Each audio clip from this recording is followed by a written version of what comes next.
ನಮಸ್ತೆ ಫ್ರೆಂಡ್ಸ್. ಪ್ರತಿಯೊಬ್ಬರ ಮನೆಯಲ್ಲಿ ಮನೆಯ ಏಳಿಗೆಗೋಸ್ಕರ, ಮನೆಯ ನೆಮ್ಮದಿಗೋಸ್ಕರ, ಮನೆಯಲ್ಲಿ ಸಮೃದ್ಧಿಗೋಸ್ಕರ ದಿನ 2 ಸಲ ಪೂಜೆ ಮಾಡ್ತಾರೆ. ನಾವೇನು ಮಾಡ್ತೇವೆ ಅಂತ ಹೇಳಿದರೆ ದೇವರಿಗೆ ಪೂಜೆ ಮಾಡ್ತೇವೆ, ಆದರೆ ದೇವರ ಮನೆಯಲ್ಲಿರುವ ವಸ್ತುವಿನ ಮೇಲೆ ಗಮನ ಕೊಟ್ಟಿರುವುದಿಲ್ಲ. ಇದರಿಂದ ಏನಾಗುತ್ತೆ ಅಂತ ಹೇಳಿದರೆ ನಾವು ಮಾಡಿದ್ದ ಪೂಜೆಗೆ ಫಲ ಸಿಗುವುದಿಲ್ಲ. ದೇವರ ಮನೆಯಲ್ಲಿ ಯಾವ ವಸ್ತು ಇಡಬಾರ್ದು ಅಂತ ಹೇಳ್ಕೊಂಡು ನಮಗೆ ಗಮನ ಇರಬೇಕು.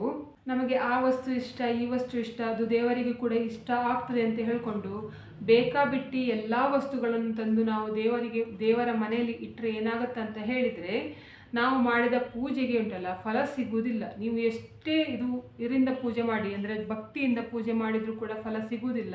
ಜೊತೆಗೆ ಏನಾಗುತ್ತೆ ಅಂತ ಹೇಳಿದರೆ ನಿಮಗೆ ಕಷ್ಟಗಳು ಜಾಸ್ತಿ ಆಗ್ತಾ ಹೋಗ್ತದೆ, ಕಷ್ಟಗಳು ಕಡಿಮೆ ಆಗುವುದಿಲ್ಲ. ನೀವು ಎಷ್ಟು ದೇವರ ಪೂಜೆ ಮಾಡಿದರೂ ಕೂಡ ಕಷ್ಟಗಳು ಕಡಿಮೆ ಆಗುವುದೇ ಇಲ್ಲ. ಆ ಕಾರಣದಿಂದ ದೇವರ ಮನೆಯಲ್ಲಿ ಕೆಲವೊಂದು ವಸ್ತುಗಳನ್ನು ಇಡಬಾರ್ದು. ಅದು ಯಾವ ವಸ್ತು ಅಂತ ಹೇಳ್ಕೊಂಡು ತಿಳ್ಕೊಳ್ಳೋಣ. ಇವಾಗ ಶಾಸ್ತ್ರದ ಪ್ರಕಾರ ಏನು ಹೇಳ್ತಾರೆ ಅಂತ ಹೇಳಿದರೆ ದೇವರ ಮನೆಯಲ್ಲಿ ಉಂಟಲ್ಲ ವಿಗ್ರಹಗಳನ್ನು ಅಥವಾ ದೇವರಿಗೆ ಸಂಬಂಧಪಟ್ಟ ವಸ್ತುಗಳನ್ನು, ದೇವರ ಸಾಮಗ್ರಿಗಳನ್ನು ಇಡಬಹುದು, ಬಿಟ್ಟರೆ ಬೇರೆ ವಸ್ತುಗಳನ್ನೆಲ್ಲ ತಂದು ಇಡಬಾರ್ದು ಅಂತ ಹೇಳ್ಕೊಂಡು ಹೇಳ್ತಾರೆ.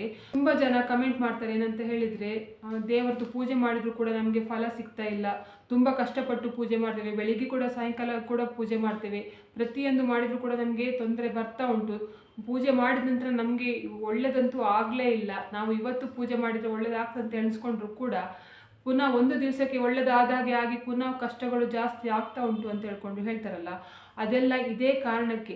ದಯವಿಟ್ಟು ನಿಮ್ಮ ಮನೆಯಲ್ಲಿ ಈ ದೇವರ ಕೋಣೆಯಲ್ಲಿ ಉಂಟಲ್ಲ ಈ ಹಸ್ತು ವಸ್ತುಗಳು ಇದ್ದರೆ ದಯವಿಟ್ಟು ತೆಗೆದು ಹಾಕಿ ಅಂತ ಹೇಳ್ಕೊಂಡು. ಯಾಕೆ ಅಂತ ಹೇಳಿದರೆ ಈ ಹಸ್ತು ವಸ್ತುಗಳು ನಿಮ್ಮ ದೇವರ ಮನೆಯಲ್ಲಿದ್ದರೆ ನಿಮ್ಮ ಮನೆ ಯಾವತ್ತೂ ಕೂಡ ಏಳಿಗೆ ಆಗುವುದಿಲ್ಲ. ಜೊತೆಗೆ ನಿಮಗೆ ಕಷ್ಟಗಳು ಜಾಸ್ತಿ ಆಗ್ತದೆ ಬಿಟ್ಟರೆ ನೀವು ಪೂಜೆ ಮಾಡಿದ ಫಲ ಕೂಡ ನಿಮಗೆ ಸಿಗುವುದಿಲ್ಲ. ಅದು ಯಾವ ವಸ್ತುಗಳು ಅಂತ ಹೇಳ್ಕೊಂಡು ಇವಾಗ ಒಂದೊಂದಾಗಿ ತಿಳ್ಕೊಂಡು ಹೋಗುವ. ಇವಾಗ ನೀವು ನಿಮ್ಮ ಮನೆಯ ದೇವರ ಮನೆಗೆ ಹೋಗಿ ನೋಡ್ಕೊಳ್ಬೇಕು. ಏನಂತ ಹೇಳಿದರೆ ನಿಮ್ಮ ಮನೆಯ ದೇವರ ಮನೆಯಲ್ಲಿ ಒಡೆದ ಅಥವಾ ತುಂಡಾದ ಅಥವಾ ಊನವಾಗಿರುವ ವಿಗ್ರಹಗಳನ್ನು ನೀವು ಪೂಜೆ ಮಾಡ್ತಿದ್ದೀರಾ ಅಂತ ಹೇಳ್ಕೊಂಡು, ಈ ಥರ ವಸ್ತು ನಿಮ್ಮ ಮನೆಯ ದೇವರ ಮನೆಯಲ್ಲಿದ್ದರೆ ಅದು ಮಂಗಳಕರ ಅಲ್ಲ ಅಂತ ಹೇಳ್ಕೊಂಡು ಹೇಳ್ತಾರೆ. ಆ ಕಾರಣದಿಂದ ನಿಮ್ಮ ಮನೆಯಲ್ಲಿ ದೇವರದ್ದು ಫೋಟೋ ಆಗಲಿ ಅಥವಾ ವಿಗ್ರಹ ಆಗಲಿ ಒಡೆದು ಹೋಗಿದ್ರೆ, ಒಂದು ಸ್ವಲ್ಪ ಡ್ಯಾಮೇಜ್ ಆಗಿದ್ರೂ ಕೂಡ ಆ ವಿಗ್ರಹವನ್ನು ಅಥವಾ ಫೋಟೋವನ್ನು ತೆಗೆದು ಹೊರಗಡೆ ಹಾಕಿ ಅಥವಾ ಹರಿಯುವ ನದಿಯಲ್ಲಿ ಬಿಟ್ಟು ಬನ್ನಿ. ಅದರದ್ದು ಗಾಜು ಮಾತ್ರ ಜಾಗ್ರತೆ ಆಯಿತಾ, ಅಂದರೆ ಅದನ್ನು ಕೂಡ ನದಿಗೆ ಹಾಕಲಿಕ್ಕೆ ಹೋಗಬೇಡಿ. ಅಂದರೆ ಗಾಜು ಉಂಟಲ್ಲ ಗ್ಲಾಸ್, ಅದು ನದಿಗೆ ಹಾಕಲಿಕ್ಕೆ ಹೋಗಬೇಡಿ. ಅದು ಯಾರಿಗೂ ಕಾಲಿಗೆ ತಾಗದೆ ಹಾಗೆ ಎಲ್ಲಾದರೂ ಜಾಗ್ರತೆಯಲ್ಲಿ ಎಸೆದು ಬನ್ನಿ. ಇಲ್ದಿದ್ರೆ ಅದನ್ನು ತಗೊಳ್ಳಿಕ್ಕೆ ಅಂತ ಹೇಳ್ಕೊಂಡು ಇರ್ತಾರೆ ನೋಡಿ, ಅಂತಹ ಅವ್ರ ಹತ್ರ ಕೊಡಿ, ಬಿಟ್ಟರೆ ಬೇರೆಯವರಿಗೆ ಕಾಲಿಗೆ ಚುಚ್ಚುವ ಹಾಗೆ ಎಲ್ಲ ಎಸೆದು ಬರಬೇಡಿ. ಇದರಿಂದ ನಿಮಗೆ ದೋಷ ಕೂಡ ಜಾಸ್ತಿ ಆಗ್ತದೆ ಆಯಿತಾ. ಆದ್ದರಿಂದ ಹೇಳ್ತಾ ಇರೋದು, ಎಲ್ಲಾದರೂ ಡ್ಯಾಮೇಜ್ ಆಗಿದೆ ವಿಗ್ರಹಗಳು ಅಥವಾ ಫೋಟೋದಲ್ಲಿ ಹರಿದಿದೆ, ಊನವಾಗಿದೆ, ದೇವರ ಮುಖ ನೋಡುವಾಗ ಉಂಟಲ್ಲ, ಅಂದರೆ ದೇವರು ಯಾವತ್ತೂ ಸದಾ ನಗ್ತಾ ಇರಬೇಕು ಆಯಿತಾ. ದೇವರ ಫೋಟೋ ಅದು ಸ್ವಲ್ಪ ದೇವರು ಕೋಪದಲ್ಲಿದ್ದಾರೆ ಅಥವಾ ದೇವರ ವಿಗ್ರಹದಲ್ಲಿ ಅಥವಾ ನಿಮಗೆ ಫೋಟೋದಲ್ಲಿ ಏನಾದರೂ ಊನ ಕಾಣಿಸ್ತಾ ಉಂಟು ಅಂತ ಹೇಳ್ಕೊಂಡು ಆದರೆ ಉಂಟಲ್ಲ, ಅಂತಹ ಫೋಟೋ ಅಥವಾ ವಿಗ್ರಹವನ್ನು ಇವತ್ತೇ ತೆಗೆದು ಹಾಕಿ. ಅದು ಒಳ್ಳೆಯದಲ್ಲ. ನೀವು ಎಷ್ಟು ಪೂಜೆ ಮಾಡಿದರೂ ಕೂಡ ನಿಮಗೆ ಫಲ ಸಿಗುವುದಿಲ್ಲ. ಕೆಲವೊಂದು ಅಂದರೆ ಫ್ರೇಮ್ ಎಲ್ಲ ಗೆದ್ದಲು ಹಿಡಿದಿರ್ತದೆ, ತೂತಾಗಿರ್ತದೆ, ಅಂತಹ ಫೋಟೋಗಳನ್ನು ಕೂಡ ಇಟ್ಟುಕೊಂಡು ಪೂಜೆ ಮಾಡ್ತಾ ಇರ್ತಾರೆ. ಆ ಥರದ ಫೋಟೋಗಳನ್ನು ಕೂಡ ಇಟ್ಕೊಳ್ಬೇಡಿ. ನಿಮ್ಮದು ಫೋಟೋ ಚೆನ್ನಾಗಿದೆ, ಅದರದ್ದು ಫ್ರೇಮ್ ಮಾತ್ರ ಹಾಳಾಗಿದೆ ಅಂತ ಹೇಳಿದರೆ ನೀವು ಬೇಕಾದರೆ ಫ್ರೇಮನ್ನು ಚೇಂಜ್ ಮಾಡ್ಬೋದು, ಫೋಟೋ ಅದನ್ನೇ ಇಟ್ಕೊಂಡು. ಇಲ್ಲ ಅಂತ ಹೇಳಿದರೆ ಹೊಸ ಬೇಕಾದರೆ ಫೋಟೋ ತಂದು ಇಡಬಹುದು.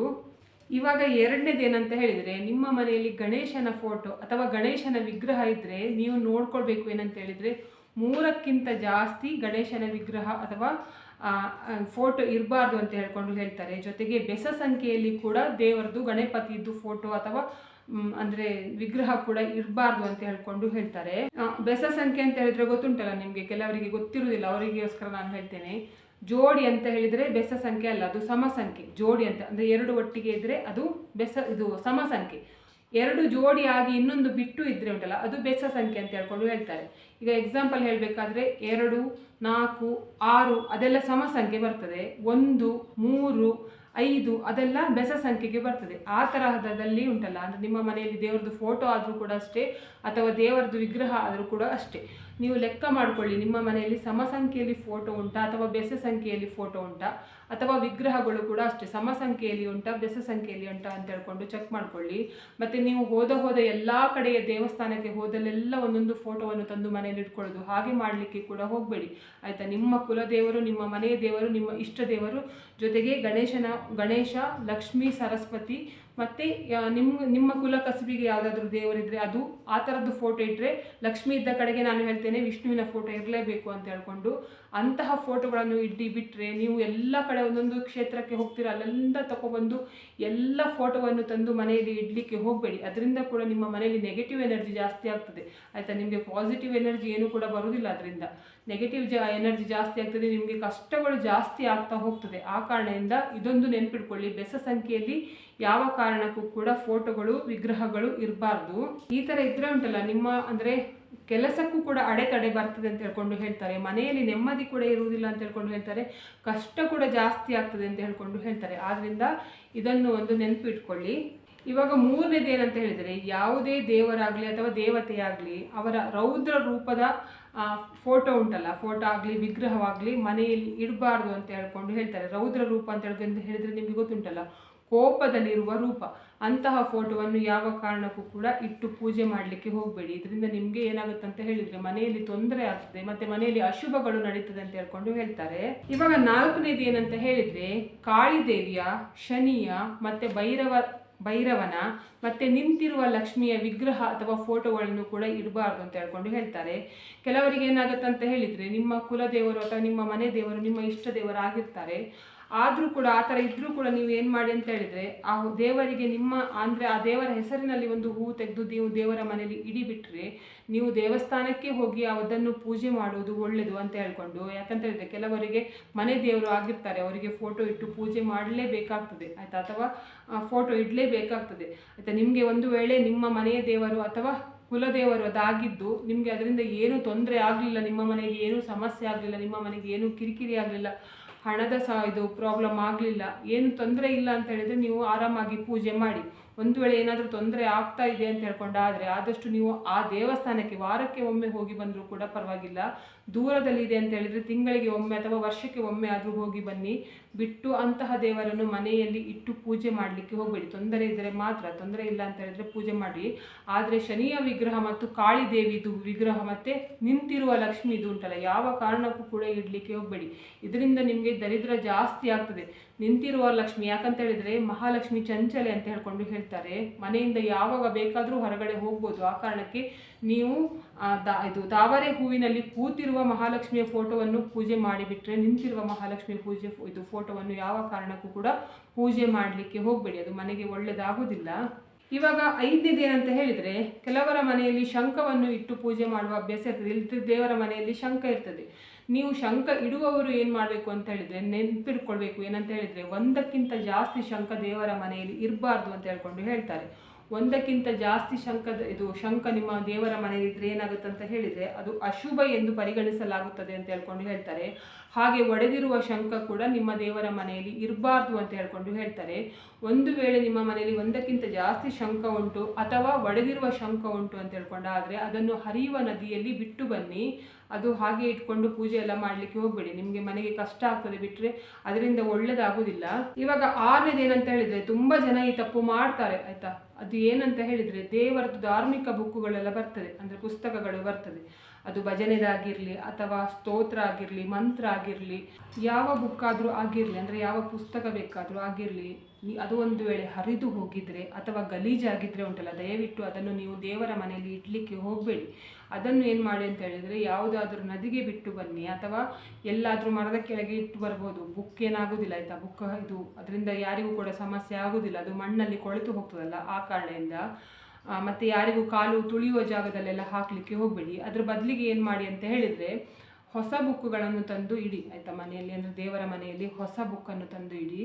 ಜೊತೆಗೆ ಆ ಬುಕ್ ಉಂಟಲ್ಲ, ಅಂದರೆ ನೀವು ಯಾವುದಾದ್ರೂ ಶುದ್ಧ ಬಟ್ಟೆಯಲ್ಲಿ ಬುಕ್ಕನ್ನು ಮಡಚಿ, ಅಂದರೆ ಅದನ್ನು ಹಾಕಿ ಗಂಟು ಕಟ್ಟಿ ಇಡಬೇಕು, ಬಿಟ್ಟರೆ ಓಪನ್ ಆಗಿ ಕೂಡ ಇಡಲಿಕ್ಕೆ ಹೋಗಬೇಡಿ. ಭಗವದ್ಗೀತೆ ಅಂತಹ ಬುಕ್ಕನ್ನು ಬೇಕಾದರೆ ನೀವು ಹಾಗೆ ಇಡ್ಬೋದು, ಬಿಟ್ಟರೆ ಬೇರೆದೆಲ್ಲ ಬುಕ್ಕೆಲ್ಲ ಬರ್ತದಲ್ಲ, ದೇವ್ರದ್ದು, ಭಜನೆದು, ಮಂತ್ರದ್ದು, ಸ್ತೋತ್ರದ್ದು ಅಂಥದ್ದೆಲ್ಲ ಆದಷ್ಟು ಬಟ್ಟೆಯಲ್ಲಿ ನೀವು ಕಟ್ಟಿ ಇಟ್ಟರೆ ಉಂಟಲ್ಲ, ಅದು ನಿಮಗೆ ಬಾಳಿಕೆ ಕೂಡ ಜಾಸ್ತಿ ಬರ್ತದೆ. ಆದ್ದರಿಂದ ಹೇಳ್ತಾ ಇರೋದು, ಹರಿದು ಹೋದ ಪುಸ್ತಕಗಳು ಅಥವಾ ಗಲೀಜಾದ ಪುಸ್ತಕಗಳು ದೇವರ ಮನೆಯಲ್ಲಿ ಯಾವ ಕಾರಣಕ್ಕೂ ಕೂಡ ಇರಬಾರ್ದು. ಇವಾಗ 7ನೇದು ಏನಂತ ಹೇಳಿದರೆ, ಹಾಳಾದ ಹೂವು, ಬಾಡಿ ಹೋದ ಹೂವು, ಹಾರ ಆಯಿತಾ, ಪ್ಲಾಸ್ಟಿಕ್ ಹಾರ, ಅಂದರೆ ಒರಿಜಿನಲ್ ಫ್ಲವರ್ ಅಲ್ಲ ಅದು, ಅಂದರೆ ಒರಿಜಿನಲ್ ಹೂವಿನ ಹಾರ ಅಲ್ಲ, ಪ್ಲಾಸ್ಟಿಕ್ ಹಾರ. ಮತ್ತು ನಿರುಪಯುಕ್ತ ವಸ್ತು, ಅಂದರೆ ನೀವು ಅದಕ್ಕೆ ದೇವರಿಗೆ ಅಂತ ಹೇಳ್ಕೊಂಡು ತಂದು ಇಟ್ಟಿರ್ತೀರ, ಅದು ಉಪಯೋಗ ಮಾಡ್ತಾ ಇರುವುದಿಲ್ಲ. ಅದು ಕುಂಕುಮ ಆಗಿರ್ಬೋದು, ಅರಶಿನ ಆಗಿರ್ಬೋದು, ಅಥವಾ ಬತ್ತಿ ಆಗಿರಬಹುದು, ದೇವರದ್ದು ಯಾವುದೇ ಸಾಮಗ್ರಿ ಬೇಕಾದರೆ ಆಗಿರ್ಬೋದು, ಅದು ನೀವು ಯೂಸ್ ಮಾಡದೆ ಹಾಗೆ ದೇವರ ಮನೆಯಲ್ಲಿ ಇದೆ ಅಂತ ಹೇಳ್ಕೊಂಡಾದರೆ ದಯವಿಟ್ಟು ಅಂತಹ ವಸ್ತುವನ್ನು ಕೂಡ ದೇವರ ಮನೆಯಲ್ಲಿ ಇಡಲಿಕ್ಕೆ ಹೋಗಬೇಡಿ. ನೀವು ದೇವರಿಗೆ ಅಂದರೆ ಒಂದು ಹೂ ಇಟ್ಟರೂ ಕೂಡ ಸಾಕಾಗ್ತದೆ. ಪ್ಲಾಸ್ಟಿಕ್ ಹಾರವನ್ನು ಅಥವಾ ಬಟ್ಟೆಯಿಂದ ಮಾಡಿದ ಹಾರಗಳನ್ನು ಯಾವ ಕಾರಣಕ್ಕೂ ಕೂಡ ದೇವರಿಗೆ ಹಾಕಲಿಕ್ಕೆ ಹೋಗಬೇಡಿ. ಒಂದು ಹೂ ಇಟ್ಟು ಪೂಜೆ ಮಾಡಿದರೂ ಕೂಡ ನಿಮಗೆ ದೇವರು ಆಶೀರ್ವಾದ ಕೊಡ್ತಾರೆ ಆಯಿತಾ. ಇಂಥದ್ದೆಲ್ಲ ಮಾಡಿದರೆ ಏನಾಗುತ್ತೆ ಅಂತ ಹೇಳಿದರೆ ನಿಮಗೆ ಕೂಡ ಒಳ್ಳೆಯದಾಗೋದಿಲ್ಲ. ದೇವರಿಗೆ ಇರುವ ಹೂವು ಉಂಟಲ್ಲ, ಯಾವ ರೀತಿಯಲ್ಲಿ ಇರಬೇಕು ಅಂತ ಹೇಳಿದರೆ ಪರಿಮಳ ಬರಬೇಕು ಅಂತ ಹೇಳ್ಕೊಂಡು ಹೇಳ್ತಾರೆ. ಪ್ಲಾಸ್ಟಿಕ್ ಹೂವಾಗಲಿ ಬಟ್ಟೆಯ ಹೂವಿನಲ್ಲಿ ಯಾವುದೇ ಪರಿಮಳ ಇರುವುದಿಲ್ಲ, ನೆನಪಿಟ್ಕೊಳ್ಳಿ. ಇದರಿಂದ ನಿಮ್ಮ ಮನೆಗೆ ನೆಗೆಟಿವ್ ಎನರ್ಜಿ, ನೆಗೆಟಿವ್ ಶಕ್ತಿ ಜಾಸ್ತಿ ಆಗ್ತದೆ, ಬಿಟ್ಟರೆ ನಿಮ್ಮ ಮನೆಯಲ್ಲಿ ಪಾಸಿಟಿವ್ ಎನರ್ಜಿ ಯಾವ ಕಾರಣಕ್ಕೂ ಕೂಡ ಇರುವುದಿಲ್ಲ. ನಿಮ್ಮ ಮನೆ ಚಿಕ್ಕದಾದರೂ ಕೂಡ ಪರವಾಗಿಲ್ಲ, ನಿಮ್ಮ ಮನೆ ಎಷ್ಟು ಸಣ್ಣದಿದ್ದರೂ ಕೂಡ ಪರವಾಗಿಲ್ಲ, ಒಂದು ಹೂವನ್ನಾದರೂ ದೇವರಿಗೆ ಹಾಕಿ, ಅದು ಸ್ವಲ್ಪ ಆದರೂ ಪರಿಮಳ ಬರಲಿ. ಅದನ್ನು ಬಿಟ್ಟು ಉಂಟಲ್ಲ, ಹೂವನ್ನು ಹಾಕಲಿಕ್ಕೆ ಆಗೋದಿಲ್ಲ, ಹೂವು ತರಲಿಕ್ಕೆ ಆಗೋದಿಲ್ಲ ಅಂತ ಹೇಳ್ಕೊಂಡು ನೀವು ಪ್ಲಾಸ್ಟಿಕ್ ಹಾರ ತಂದು ಇಟ್ಟರೆ ಉಂಟಲ್ಲ, ನಿಮ್ಮ ಮನೆಯಲ್ಲಿ ದೇವರು ಹೇಗಾದರೂ ಆಶೀರ್ವಾದ ಕೊಡ್ತಾರಲ್ವಾ. ನೀವು ತಂದಿಡುವುದು ಪ್ಲಾಸ್ಟಿಕ್ ಹಾರ, ಅದನ್ನು ವಾರಕ್ಕೊಂದು ಸಲವೋ ಅಥವಾ ತಿಂಗಳಿಗೆ ಒಂದು ಸಲವೋ ಅಥವಾ ವರ್ಷಕ್ಕೆ ಒಂದು ಸಲವೋ ಕ್ಲೀನ್ ಮಾಡಿ ಚೇಂಜ್ ಮಾಡಿ ಪುನಃ ಅದನ್ನೇ ಹಾಕ್ತೀರ. ನಿಮ್ಮ ಜೀವನ ಕೂಡ ಹಾಗೇ ಆಗ್ತದೆ. ಆ ಕಾರಣಕ್ಕೆ ಹೇಳೋದು, ದಯವಿಟ್ಟು ನಿಮ್ಮ ಮನೆಯಲ್ಲಿ ದೇವರಿಗೆ ಪ್ಲಾಸ್ಟಿಕ್ ಹೂಗಳನ್ನು ಇಟ್ಟಿದ್ರೆ ಅಥವಾ ಬಾಡಿ ಹೋದ ಹೂ ಇದ್ದರೆ ಅಥವಾ ಅಂದರೆ ಹಾಳಾದ ಹೂಗಳೆಲ್ಲ ಇದ್ದರೆ ಉಂಟಲ್ಲ, ಮತ್ತು ದೇವರದು ಬೇಡವಾದ ದೇವರಿಗೆ ಉಪಯೋಗಕ್ಕೆ ಬರದ ವಸ್ತುಗಳು ಯಾವುದಾದ್ರೂ ಇದ್ದರೆ ಉಂಟಲ್ಲ, ದಯವಿಟ್ಟು ಅದನ್ನು ಇವತ್ತೇ ತೆಗೆದು ಹಾಕಿ. ಇದನ್ನೆಲ್ಲ ಇಟ್ಕೊಂಡ್ರೆ ಉಂಟಲ್ಲ ತುಂಬ ಕಷ್ಟ ಅನುಭವಿಸ್ಬೇಕಾಗ್ತದೆ ನೀವು ಆಯಿತಾ. ನೀವು ಎಂಥ ಪೂಜೆ ಮಾಡಿದರೂ ಕೂಡ ನಿಮಗೆ ಪ್ರತಿಫಲ ಸಿಗುವುದಿಲ್ಲ ಆಯಿತಾ. ಆ ಕಾರಣಕ್ಕೆ ಹೇಳೋದು, ತೀರ್ಕೊಂಡವ್ರದ್ದು ಫೋಟೋಕ್ಕೆ ನಾವು ಪ್ಲಾಸ್ಟಿಕ್ ಹೂವಾಗಲಿ ಅಥವಾ ಪ್ಲಾಸ್ಟಿಕ್ ಹಾರ ಹಾಕಲಿಕ್ಕೆ ನಾವು ಹಿಂದೆ ಮುಂದೆ ನೋಡ್ತೇವೆ. ಅದರಲ್ಲಿ ನಾವು ದೇವರದ್ದು ಫೋಟೋಕ್ಕೆ ಯಾವ ಕಾರಣಕ್ಕೂ ಕೂಡ ಹಾಕಬಾರ್ದು ಅಂತ ಹೇಳ್ಕೊಂಡು, ಇವಾಗ 8ನೇದು ಯಾವುದು ಅಂತ ಹೇಳಿದರೆ, ದೇವರ ಮನೆಯಲ್ಲಿ ಅಕ್ಷತೆಯನ್ನು ಇಟ್ಕೊಳ್ಳುವ ಅಭ್ಯಾಸ ಇರ್ತದೆ. ಎಲ್ಲರೂ ಕೂಡ ಇಡಬೇಕಂತ ಇಲ್ಲ, ಕೆಲವರು ಮನೆಯಲ್ಲಿ ಇಟ್ಟಿರ್ತಾರೆ, ಕೆಲವರು ಇಟ್ಟಿರುವುದಿಲ್ಲ. ಅದು ಹೇಗೆ ಬೇಕಾದರೆ ಆಗಲಿ. ಒಂದು ವೇಳೆ ನೀವು ಅಕ್ಷತೆ ಇಡುವವರಾಗಿದ್ದರೆ ಉಂಟಲ್ಲ, ಅಕ್ಷತೆಯನ್ನು ದಯವಿಟ್ಟು ಇವಾಗಲೇ ಹೋಗಿ ನೋಡಿ. ಏನಂತ ಹೇಳಿದರೆ, ಮುರಿದು ಹೋದ ಅಕ್ಕಿಯಲ್ಲಿ ಅಕ್ಷತೆ ಮಾಡಿದ್ದೀರಾ ಅಂತ ಹೇಳ್ಕೊಂಡು, ನೀವು ಅಕ್ಷತೆ ಮಾಡಬೇಕಾದ್ರೆ ಏನು ಮಾಡಬೇಕು ಅಂತ ಹೇಳಿದ್ರೆ, ಅದನ್ನು ಅಕ್ಕಿಯನ್ನು ನೀವು ತೆಗಿಬೇಕಂದ್ರೆ ಒಂದು ಚೂರು ಕೂಡ ಕಟ್ಟಾಗಿರಬಾರ್ದು. ಅಕ್ಕಿ ಇಡೀ ಅಕ್ಕಿ ಇರಬೇಕು ಅಂತಹ ಅಕ್ಕಿಯಿಂದನೇ ನೀವು ಅಕ್ಷತೆ ಮಾಡಬೇಕು. ಬಿಟ್ಟರೆ ಸುಮ್ಮನೆ ಒಂದು ಮುಷ್ಟಿ ಹೀಗೆ ತೆಗೆಯುವುದು, ಅದಕ್ಕೆ ನೀವು ಅರಿಶಿನ ಮತ್ತು ತುಪ್ಪ ಮತ್ತು ಕುಂಕುಮ ಹಾಕಿ ಅಕ್ಷತೆ ಮಾಡಿ ನೀವು ದೇವರ ಮನೇಲಿ ಇಟ್ಟರೆ ಉಂಟಲ್ಲ, ನಿಮಗೆ ಗ್ರಹಚಾರ ಜಾಸ್ತಿ ಆಗ್ತದೆ. ನಿಮ್ಮದು ಅಕ್ಕಿ ನೋಡಿ, ಅಕ್ಷತೆಯಲ್ಲಿರುವ ಅಕ್ಕಿ ಹೇಗೆ ಮುರಿದು ಹೋಗಿದೆ ನೋಡಿ, ನಿಮ್ಮ ಜೀವನ ಕೂಡ ಅದೇ ರೀತಿಯಲ್ಲಿ ಮುರಿದು ಹೋಗ್ತದೆ. ನಿಮ್ಮ ಮನೆಯಲ್ಲಿ ಸದಾ ಕಷ್ಟ ಇರ್ತದೆ, ನೆಮ್ಮದಿಯೇ ಇರುವುದಿಲ್ಲ. ಮತ್ತು ಕೆಲವರು ಏನು ಮಾಡ್ತಾರೆ ಅಂತ ಹೇಳಿದರೆ, ಪ್ಲೇಟಲ್ಲಿ ಅಕ್ಕಿಯನ್ನು ಹಾಕಿ ಅದರ ಮೇಲೆ ವಿಗ್ರಹವನ್ನು ಇಡುವ ಅಭ್ಯಾಸ ಮಾಡಿರ್ತಾರೆ. ಆ ಅಕ್ಕಿ ಕೂಡ ಹಾಗೆ ತುಂಬ ಹಳೆಯದೇ ಆಗದೇ ಇರುವ ಹಾಗೆ ನೋಡ್ಕೋಬೇಕು. ಪ್ರತಿ ವಾರ ಆದರೂ ಒಂದು ವಾರಕ್ಕೆ ಒಂದು ಸಲ ಆದರೂ ನೀವು ಅಂದರೆ ದೇವರ ಮನೆಯಲ್ಲಿಟ್ಟ ಅಕ್ಕಿಯನ್ನು ಚೇಂಜ್ ಮಾಡಬೇಕು. ಹಾಗೆ ಅದನ್ನು ಇಟ್ಕೊಂಡ್ರು ನಿಮ್ಮ ಮನೆಯಲ್ಲಿ ಕೂಡ ಗ್ರಹಚಾರ ಅದೇ ರೀತಿಯಲ್ಲಿ ಬರ್ತಾ ಹೋಗ್ತದೆ. ಆದ್ದರಿಂದ ದಯವಿಟ್ಟು ಉಂಟಲ್ಲ, ಈ ವಿಷಯದಲ್ಲಿ ಒಂದು ಜಾಗೃತೆ ಇರಿ. ಇವಾಗ 9ನೇದು ಯಾವುದು ಅಂತ ಹೇಳಿದರೆ, ಪೂರ್ವಜರ ಅಥವಾ ಪಿತೃಗಳ ತಂದರೆ ತೀರ್ಕೊಂಡವ್ರದ್ದು ಫೋಟೋ ಯಾವ ಕಾರಣಕ್ಕೂ ಕೂಡ ದೇವರ ಮನೆಯಲ್ಲಿ ಇಡಬಾರ್ದು ಅಂತ ಹೇಳ್ಕೊಂಡು ವಾಸ್ತುಶಾಸ್ತ್ರ ಕೂಡ ಹೇಳ್ತದೆ. ಹೀಗೆ ಇಟ್ಟರೆ ಏನಾಗುತ್ತೆ ಅಂತ ಹೇಳಿದರೆ, ನಿಮ್ಮ ಮನೆಯಲ್ಲಿರುವ ಕುಲದೇವರಿಗೆ ಶಕ್ತಿ ಕಡಿಮೆ ಆಗ್ತದೆ ಅಂತ ಹೇಳ್ಕೊಂಡು ನಿಮಗೆ ನಿಮ್ಮ ಕುಲದೇವರ ಆಶೀರ್ವಾದ ಇರುವುದಿಲ್ಲ. ಯಾಕೆ ಅಂತ ಹೇಳಿದರೆ, ನೀವು ದೇವರ ಮನೆಯಲ್ಲೇ ಫೋಟೋ ಇಟ್ಟಿರಬೇಕು ಅಂತ ಹೇಳ್ಕೊಂಡಿಲ್ಲ. ನೀವು ದೇವರ ಮನೆ ಬಿಟ್ಟು ಹೊರಗಡೆ ಕೂಡ ಅಂದರೆ ಲಿವಿಂಗ್ ರೂಮಲ್ಲಿ ಕೂಡ ಸತ್ತವರ ಫೋಟೋ ಇದ್ದರೆ ಉಂಟಲ್ಲ, ನೀವು ತೀರ್ಕೊಂಡವರಿಗಂತಲೇ ಸಪ್ರೇಟಾಗಿ ಊದಿನ ಕಡ್ಡಿ ಅಥವಾ ಹೂವಾಗಲಿ ಅದಕ್ಕೆ ಬೇಕಾದ ವಸ್ತು ಅಂದರೆ ತೀರ್ಕೊಂಡವರಿಗೆ ನೀವು ಏನು ಮಾಡ್ತೀರಿ ನೋಡಿ, ಅದನ್ನು ನೀವು ಬೇರೆ ಇಡಬೇಕು. ಬಿಟ್ಟರೆ ದೇವರಿಗೆ ತೋರಿಸಿದ ಅಗರಬತ್ತಿಯನ್ನೇ ಅಥವಾ ದೇವರಿಗೆ ತೋರಿಸಿದ ಏನುಂಟು ನೋಡಿ, ದೇವರಿಗೆಲ್ಲ ನೀವು ಮಾಡ್ತೀರ, ಅದನ್ನೇ ಹಿಡ್ಕೊಂಡು ಹೋಗಿ ತೀರ್ಕೊಂಡವ್ರದ್ದು ಫೋಟೋಕ್ಕೆ ಕೂಡ ಮಾಡಲಿಕ್ಕೆ ಹೋಗಬೇಡಿ. ಇದರಿಂದ ಎಂತಾಗ್ತಂತ ಹೇಳಿದರೆ ದೇವರ ಶಕ್ತಿ ಕಡಿಮೆ ಆಗ್ತಾ ಹೋಗುತ್ತೆ. ನಿಮ್ಮ ಮನೆಯಲ್ಲಿ ದೇವರದ್ದು ಶಕ್ತಿಯೇ ಇಲ್ಲ ಅಂತ ಹೇಳ್ಕೊಂಡಾದರೆ ಅದು ಸುಮ್ಮನೆ ಒಂದು ದೇವರದ್ದು ವಿಗ್ರಹ ಅಥವಾ ಫೋಟೋ ಆಗಿರ್ತದೆ, ಬಿಟ್ಟರೆ ಅದರಲ್ಲಿ ಒಂದು ಚೂರು ಕೂಡ ಶಕ್ತಿ ಇರುವುದಿಲ್ಲ. ಅದಕ್ಕಿಂತ ನಿಮ್ಮ ಮನೆಯಲ್ಲಿರುವ ತೀರ್ಕೊಂಡವರಿಗೆ ಶಕ್ತಿ ಜಾಸ್ತಿ ಆಗ್ತಾ ಹೋಗ್ತದೆ. ಆ ಕಾರಣಕ್ಕೆ ಹೇಳಿದ್ದು, ದೇವರಿಗೆ ಅಂತ ಹೇಳ್ಕೊಂಡೆ ನೀವು ಬೇರೆಯೇ ವಸ್ತು ಅಂದರೆ ಊದಿನ ಕಡ್ಲಿ ಆಗಲಿ ಬೇರೆಯೇ ವಸ್ತುವನ್ನು ತೆಗೆದಿಡಿ, ತೀರ್ಕೊಂಡವರಿಗೆ ಅಂತ ಹೇಳ್ಕೊಂಡೆ ಬೇರೆ ಇಡಿ. ದೇವರಿಗೆ ತೋರಿಸಿದ್ದನ್ನೇ ತೀರ್ಕೊಂಡವರಿಗೆ ತೋರಿಸ್ಬೇಡಿ, ತೀರ್ಕೊಂಡವರಿಗೆ ತೋರಿಸಿದ ಅಗರಬತ್ತಿಯನ್ನೇ ದೇವರಿಗೆ ತೋರಿಸ್ಲಿಕ್ಕೆ ಹೋಗಬೇಡಿ, ಬೇರೆ ಬೇರೆಯೇ ಇಡಿ. ಮತ್ತು ದಯವಿಟ್ಟು ದೇವರ ಮನೆಯಲ್ಲಿ ತೀರ್ಕೊಂಡವ್ರದ್ದು ಫೋಟೋ ಯಾವ ಕಾರಣಕ್ಕೂ ಕೂಡ ಇಡಬೇಡಿ. ನಿಮ್ಮ ಮನೆಗೆ ಒಳ್ಳೆಯದಾಗಬೇಕು ಅಂತ ಹೇಳ್ಕೊಂಡಿದ್ದರೆ, ಅಂದರೆ ಕುಲದೇವರದ್ದು ಆಶೀರ್ವಾದವೇ ಇಲ್ಲ ಅಂತ ಹೇಳಿದರೆ ಮನೆ ಹೇಗೆ ಏಳಿಗೆ ಆಗ್ತದೆ ಅಲ್ವಾ? ಮನೆಯಲ್ಲಿ ಹೇಗೆ ಸುಖ ಶಾಂತಿ ನೆಮ್ಮದಿ ಇರ್ತದೆ? ಹಣಕಾಸಿನ ಸಮಸ್ಯೆ ಖಂಡಿತ ಬರ್ತದೆ. ದೇವರಿಗೆ ನಾವು ಮನೆಯಿಂದ ಹೊರಗಡೆ ಹಾಕಿದ ನಂತರ ದೇವರು ಯಾಕೆ ನಮಗೆ ಸಪೋರ್ಟ್ ಮಾಡ್ತಾರಲ್ಲ, ಆ ಕಾರಣಕ್ಕೆ ಹೇಳಿದ್ದು ಈ ಕೆಲಸ ಮಾಡಲಿಕ್ಕೆ ಹೋಗಬೇಡಿ ಅಂತ. ಇವಾಗ 10ನೇದು ಮುಖ್ಯವಾಗಿ ಯಾವ ವಸ್ತುವನ್ನು ದೇವರ ಮನೆಯಲ್ಲಿ ಇಡಬಾರ್ದು ಅಂತ ಹೇಳಿದರೆ, ಮನೆಯಲ್ಲಿ ನೋಡಿ 2 ಶಿವಲಿಂಗವನ್ನು ಇಟ್ಕೊಳ್ಳಿಕ್ಕೆ ಹೋಗಬೇಡಿ. ನೆನಪಿಟ್ಕೊಳ್ಳಿ, ಶಿವಲಿಂಗವಿಟ್ಟು ಪೂಜೆ ಮಾಡುವವರು 2 ಶಿವಲಿಂಗ ಇಡಬಾರ್ದು, 3 ಗಣೇಶನ ವಿಗ್ರಹ ಇಡಬಾರ್ದು, 2 ಶಂಖ ಇಡಬಾರ್ದು, 2 ಸೂರ್ಯ ಇಡಬಾರ್ದು, 3 ದುರ್ಗಾದೇವಿಯ ವಿಗ್ರಹವನ್ನು ಇಡಬಾರ್ದು ಅಥವಾ ಫೋಟೋವನ್ನು ಇಡಬಾರ್ದು, 2 ಗೋಮತಿ ಚಕ್ರವನ್ನು ಇಡಬಾರ್ದು, 2 ಸಾಲಿಗ್ರಾಮವನ್ನು ಇಡಬಾರ್ದು. ಹೀಗೆ ಇಟ್ಟು ಪೂಜೆ ಮಾಡಿದರೆ ಏನಾಗುತ್ತೆ ಅಂತ ಹೇಳಿದರೆ ಮನೆಗೆ ತೊಂದರೆ, ಸಂಕಷ್ಟ, ಹಣಕಾಸಿನ ಸಮಸ್ಯೆ ನೀವು ಎಂತ ಎಣಿಸಿದರೂ ಕೂಡ ಅದು ಆಗುವುದೇ ಇಲ್ಲ. ನೀವು ಬೇರೆಯವರಿಗೆ ಬಾಯಿ ಬಿಟ್ಟು ಹೇಳಬೇಕಂತ ಇಲ್ಲ, ನಾನು ಆ ಕೆಲಸ ಮಾಡಬೇಕು ಅಂತ ಎಣಿಸ್ಕೊಂಡಿದ್ದೇನೆ, ಈ ಕೆಲಸ ಮಾಡಬೇಕು ಅಂತ ಎಣಿಸ್ಕೊಂಡಿದ್ದೇನೆ, ನನಗೆ ಮುಂದೆ ಈ ಥರದ್ದು ಬಿಸ್ನೆಸ್ ಮಾಡಬೇಕು ಅಂತ ಹೇಳ್ಕೊಂಡು ಐಡಿಯಾ ಇದೆ, ಅಥವಾ ನಾವು ಮುಂದೆ ಜೀವನದಲ್ಲಿ ಹೀಗೆ ಒಂದು ಕಾರ್ ತಗೋಬೇಕು ಅಥವಾ ಒಂದು ಮನೆ ಕಟ್ಟಬೇಕು ಇಲ್ಲ ಒಡವೆ ತೊಗೊಳ್ಬೇಕು ಅಂತ ಹೇಳ್ಕೊಂಡು ಆಸೆ ಇದೆ ಅಂತ ಹೇಳ್ಕೊಂಡು ನೀವು ಹೇಳಿದರೆ ಉಂಟಲ್ಲ, ನಿಮ್ಮ ಯಾವ ಆಸೆ ಕೂಡ ನೆರವೇರುವುದಿಲ್ಲ.